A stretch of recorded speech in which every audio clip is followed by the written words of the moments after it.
Hey everybody, Gary here with Guitar Tricks, and in this lesson we're going to go over the circle of fifths. So the circle of fifths is a great reference tool for memorizing how many sharp notes or flat notes are in any key. So every major and minor key has 7 notes, and some of them might be sharp and some of them might be flat, or there might be no sharps or flats, which is the key of C.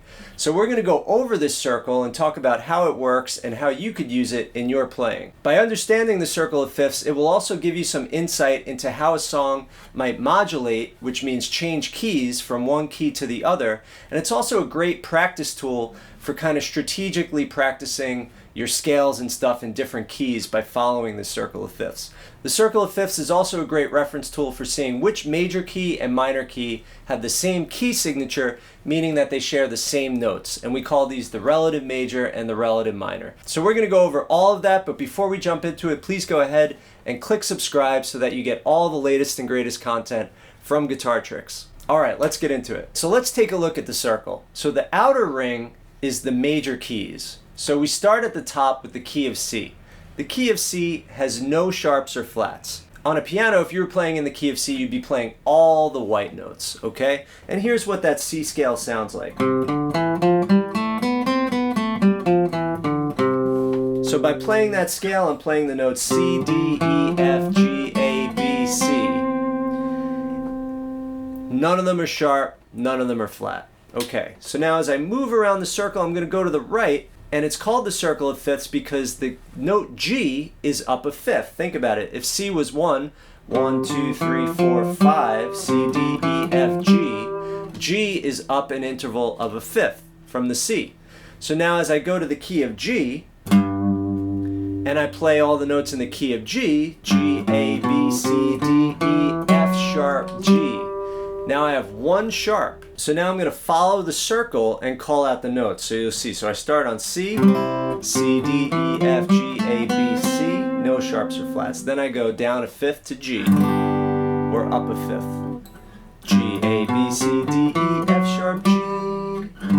Then I go up a fifth to D, D, E, F sharp, G, A, B, C sharp, D. So now I'm up to 3. Then I'm going to go to A, B, C sharp, D, E, F sharp, G sharp, A. Then I'm going to go up a fifth to E, E, F sharp, G sharp, A, B, C sharp, D sharp, E. Up a fifth to B, B, C sharp, D sharp, E, F sharp, G sharp, A sharp, B. Now I'm going to go up a fifth to F sharp, 6 sharps. F sharp, G sharp, A sharp, B, C sharp, D sharp, E sharp, F sharp. Then I'm going to go to C sharp. Now everything's going to be sharp. C sharp, D sharp, E sharp, F sharp, G sharp, A sharp, B sharp, C sharp. And notice how C sharp, everything was sharp, and C, everything was not sharp or flat. We just moved everything up a half step. Now the key of F sharp and C sharp, in order to make those keys, you have to make a B, either a B a sharp or an E a sharp. And you probably know that there's no such thing as E sharp and there's no such thing as B sharp. On a piano, those are the 2 white notes, B and C, and E and F, where there's no black note in between. There's no sharp or flat. But sometimes composers will, because of the context of the piece of music, choose those keys, and it throws off musicians because there is no B sharp and there is no E sharp. So it's very unusual to see a song in the key of C sharp or F sharp. So some circle of fifths will not put those keys, and instead they'll just leave G flat and D flat. Now F sharp and G flat and C sharp and D flat are enharmonic, and enharmonic is a fancy word to mean 2 names, 1 note. So in other words, if I played all the notes in C sharp and all the notes in D flat, it would sound exactly the same. I would just give all the notes a different name. So it's helpful to know that even though there's only 12 notes, a lot of them have 2 names. In other words, G sharp is the same as A flat. A sharp is the same as B flat. Here's an example. Here's a G. If I go up 1 fret, I can call it G sharp, or I could also call it A flat. Here's A. If I go down 1 fret, I can call it A flat. Here's another example. A sharp, here's A, up 1 fret to make it A sharp is the same as B flat. Here's B, down 1 fret to make it B flat. Now on the inner ring, you'll see A, M, E, M, B, M. These are the relative minor keys. So in other words, the key of A minor has the same notes as the key of C. A, B, C, D, E, F, G, A. A, B, C, D, E, F, G, A. Same notes as C, I just call a different note home. In other words, here's C, which is the 3rd note in A minor. But if I start on that note, you'll hear the key of C. Your ear will hear that major key. Sounds different when I start on C, but it's still the same notes. Now I'm going to start on the note A.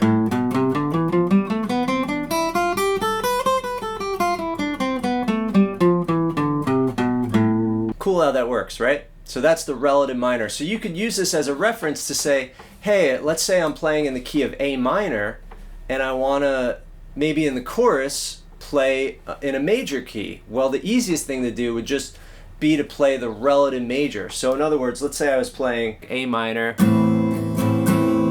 G, C, F.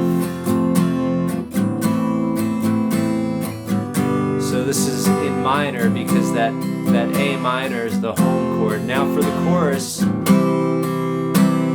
I could go to that C.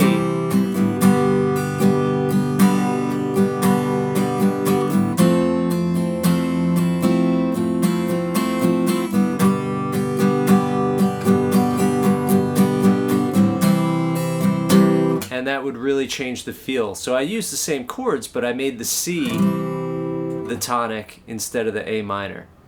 And that's something you'll see all the time in songs, is that relative major and minor kind of trade off as being the home chord. So a song might go kind of back and forth between that major feel and that minor feel.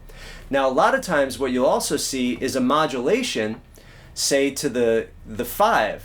So let's say I was in the key of C. The easiest modulation from C on the ears that would make the most sense would just be to go 1 notch on that circle of fifths, which would be G, right? So let's say I was playing in the key of C. If I wanted to modulate to a new key, I might pick the one that's closest on the wheel. Let's say I was in the key of C, that could be G, right? So I'm going to play in the key of C. Let's say I was playing C to D minor. This is key of C. But now I want to modulate to G. All I need is to make that F an F sharp and turn that D minor into a D, and then boom, that D minor to a D major transitions me to the key of G. And it sounds very natural. It's not a crazy modulation. So you could also use it as a reference for that. Now if I go in the other direction of the wheel, which is fourths, and some people sometimes call it the cycle of fourths or the circle of fourths, then I get my flat keys. So again, I'm going to have C, C, D, E, F, G, A, B, C, and then I'm going to go up a fourth to F. F, G, A, B flat, C, D, E, F. Then I'll go down another fourth to B flat, C, D, E flat, F, G, A, B flat. Now I've got 2 flats. Now I'll go another fourth to E flat, F, G, A flat, B flat, C, D, E flat. So there I have 3. Now I'm going to go down a fourth to A flat, B flat, C, D flat, E flat, F, G, A flat. Up a fourth to D flat, D flat, E flat, F, G flat, A flat, B flat, C, D flat. And then last but not least, G flat, G flat, A flat, B flat, C flat, D flat, E flat, F, G flat. All right, now you might have noticed just watching the video that the beauty of the guitar is no matter how many sharps or flats, it's the same shape. So if I just play here, here's G. Here's G sharp. Here's A. Same exact scale shape. So that's another reason why a lot of guitar players have no idea how many sharps or flats are in any key, because we're so lucky to have the same exact shape no matter what the key is. You just slide the shape around the guitar. Whereas piano players have a different shape for all the keys. For all 12 keys, they have a different shape. We have the same shape for every key. However, there's 5 separate patterns along the guitar for each key. So we have 5 patterns, but we could apply those patterns to all 12 keys. And like I said, that's a reason why a lot of guitar players have no idea how many sharps or flats are in any key. And a lot of times that's perfectly fine. Don't worry so much with memorizing this circle of fifths unless you have a practical reason to. Just keep it in your back pocket, and when you hear people talk about it, you'll know what they're talking about. Now, the last cool thing I want to share about the circle of fifths is you could use it for chord progression. So at the intro of this video, I played a chord progression where I started on C, then I went up a fifth to G, then I went up a fifth to D, then I went up a fifth to A, and then I went up a fifth to E. Sounds very familiar. So again, C, up a fifth to G, up a fifth to D, up a fifth to A, and up a fifth to E. And I could keep going, up a fifth to B, up a fifth to G flat, up a fifth to D flat, up a fifth to A flat. And I could start on any chord and do the same exact thing. Let me start on B. I'll start on B. B, G flat, D flat, A flat, E flat, B flat. Right? So if you're looking for some chord progression ideas, you could refer to the circle of fifths and just kind of go around the circle and see if you like putting some of those together. Alright, I hope this lesson was really helpful for you. If you want to learn more about the circle of fifths, there's a whole unit on this on the Guitar-Tricks website. If you want to see more videos like this, please go ahead and subscribe, and I will see you in the next lesson. Happy playing.